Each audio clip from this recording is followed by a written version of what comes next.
joining us. Your reaction to this morning's news that the Queen is under medical supervision at Balmoral with doctors concerned for her health. Well, that's very significant. They don't lightly issue medical bulletins, and quite clearly there is cause for concern, or else this would not have been said. We saw Her Majesty a couple of days ago looking quite bright. She's quite clearly still as sharp as a tack. She was there saying farewell to Boris Johnson, welcoming him in her 15th Prime Minister in Liz Truss.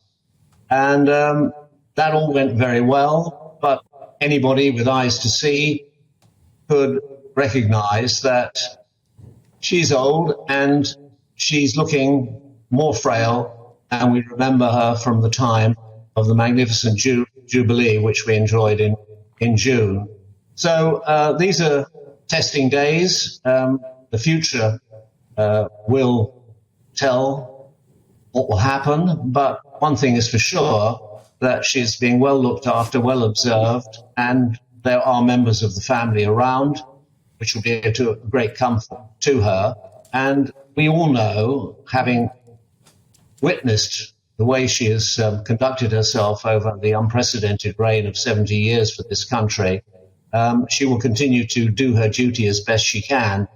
It was significant, of course, that they cancelled the Privy Council meeting. That was not done lightly. That's an important moment for Her Majesty when she meets and the new ministers, and they actually do kiss hands, those who are not already Privy Councillors entitled to the letters Right Honourable in front of their name, which happens at the start of any government. That was going to be remotely done. She was going to stay in Balmoral and they were going to be in London.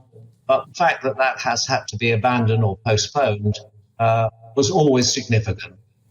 Michael, the official statement from Buckingham Palace says that she remains comfortable and at Balmoral. So we take it at the moment, at least, there is no indications she's being taken to any hospital for any further treatment. But concern in the fact that the Duke of Cambridge and the Prince of Wales and the Duchess of Cornwall now said all to be travelling up to Balmoral. I think that's significant, and you're quite right to highlight it. The gathering of the clans in the Highlands, well, that's appropriate, isn't it? But there is a hospital, a very good hospital in Aberdeen, where in the past her mother, the Queen Mother, was treated on more than one occasion, and there have been other members of the royal family who've repaired there at times. But I think there's no sign of that. There's no indication that that is going to be necessary.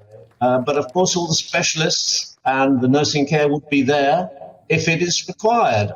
The Queen is a great person for having as little fuss as possible, you know, and I'm quite sure she's coping with it as much as she possibly can. You can see in those lovely photographs there she had her stick, she was coming out, she was smiling, she was going through all the activities which she has had to do as the sovereign, as